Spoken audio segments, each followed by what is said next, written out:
যুগল চরণে, যাদের অশেষ করুণায় মানব রূপে আজ আমরা এই ধরায় এসেছি। প্রণাম জানাই বাবা হরচাঁদ, শান্তি মাতা বাবা গুরচাঁদ, মাতা সত্য মামার শ্রী যুগল চরণে। প্রণাম জানাই সকল গুরু গোসাইদের শ্রী যুগল চরণে। প্রণাম জানাই যেখানে যত হরিভক্ত আছেন এবং যারা আমাদের এই ঠাকুরের গ্রন্থ পাঠ শুনছেন তাদের শ্রী যুগল চরণে। আমাদের এই ঠাকুরের গ্রন্থ পাঠ চলাকালীন যদি কোনো ভুল ত্রুটি হয় নিজ গুণে ক্ষমা করে দেবেন, আশীর্বাদ করবেন আমরা যতদিন বেঁচে থাকি যেন সঠিকভাবে ঠাকুরের নাম করতে পারি। জয় হরি বল। শ্রী শ্রী হরিনীল অমৃত।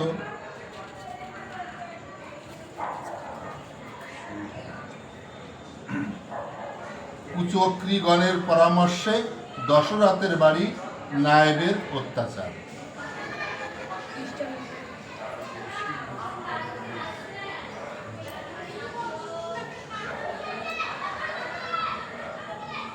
তাহলে এখানে একটা লাইনে বলেছে, দেখো,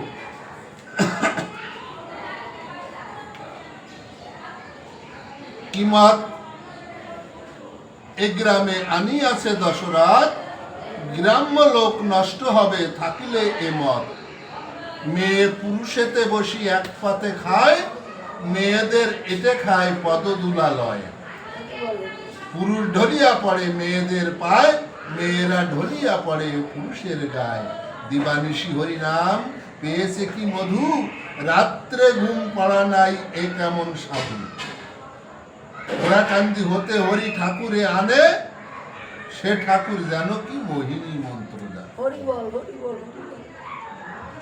এই যে ঘটনাটা, এই ঘটনাটা হচ্ছে দশরথের গ্রামের যত লোক যারা এই আমাদের মতুয়া বিরোধী, তারা ওই সময় ওই নায়েবের কাছে যেয়ে এই রিপোর্টটা করেছে যে কিরকম মেয়েদের একটু পুরুষরা খায়, পুরুষরা মেয়ের যে পায়ে দুলা নেয়, আবার মেয়েরা পুরুষের দুলা নেয়, আবার সারা রাত হরি নাম করে, কীর্তন করে।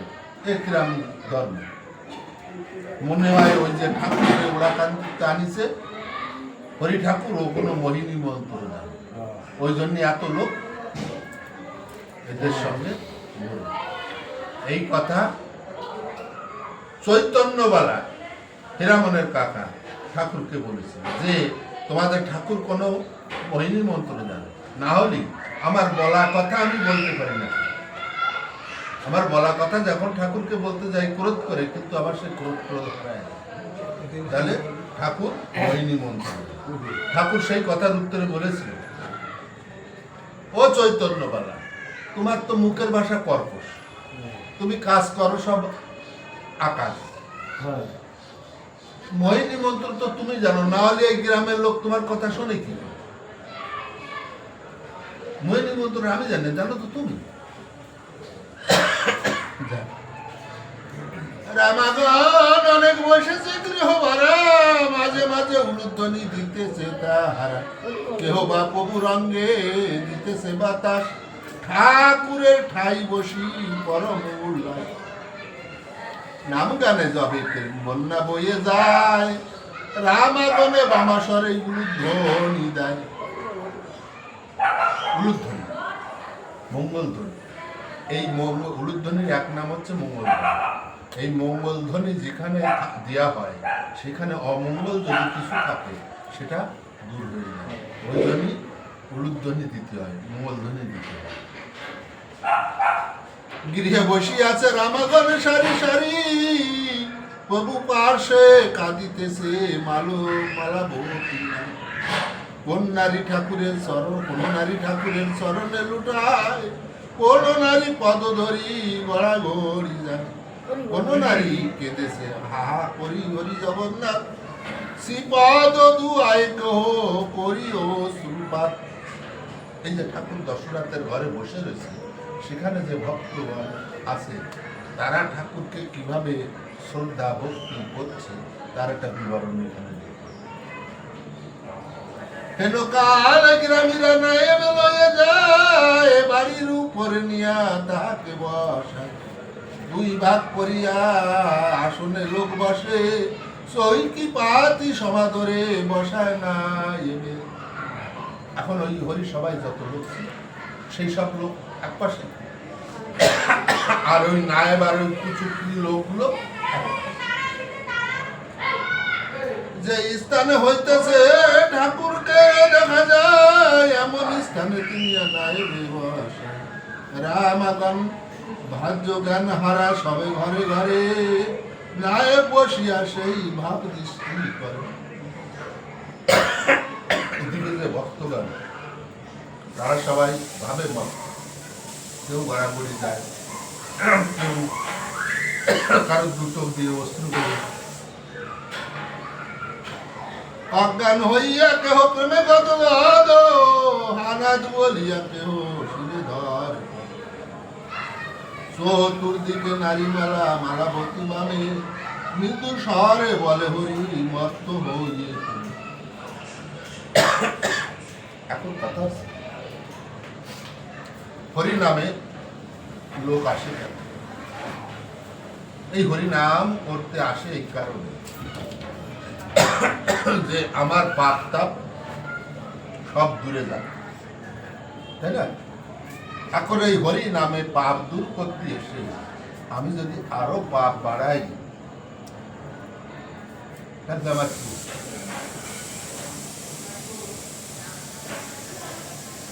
মালাবতী ভেবে ভেসেছেন নয়নের জলে, স্কন্ধে হাত দিয়া হরি বেদনা মা বলে। এই মালাবতীর বিবাহ হয়েছে দশরথের সাথে ঠাকুরের নির্দেশ।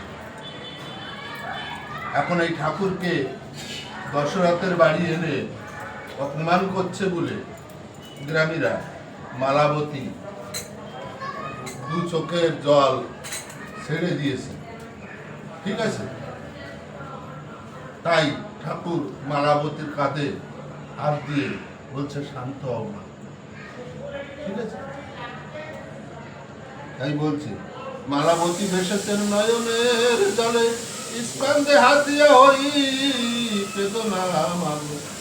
বদনে তাম্বুল চাবা সর্বন যাছিল, কাশি সহ সেই চাবা ঠাকুরকে মালাবতীর হস্তপাতি ধরিল সর্বন, মস্তকে পরশ করি করিল ভক্ত।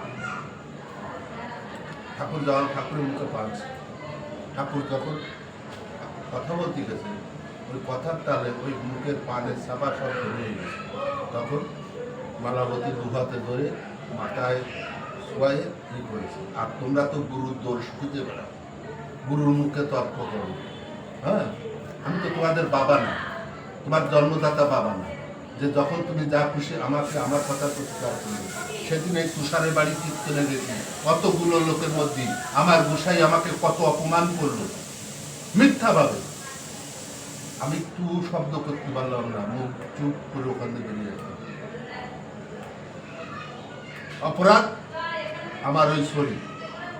আমি বলতে গেছিলাম গোসাইকে, বাবা এক ভক্ত আমার একখান ছড়ি দিয়েছে, ছড়ি খান আমি ব্যবহার করব।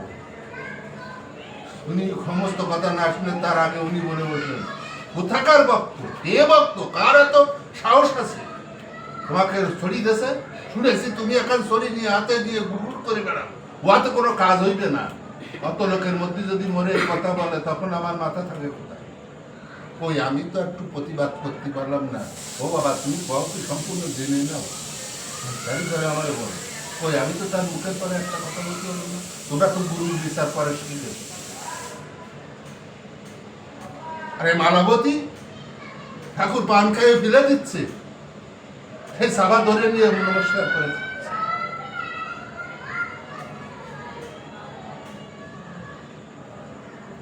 এটা ভাবো, এখনো সময় আছে বাবা। গুরুকে সবসময় সব বিষয়ের কাছে শুনবে।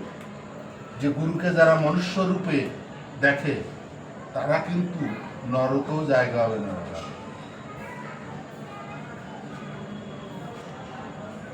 ভক্ত পাদরজ ভক্ত পাদৌত জল, ভক্ত ভুক্ত শেষে এই তিন মহাবল।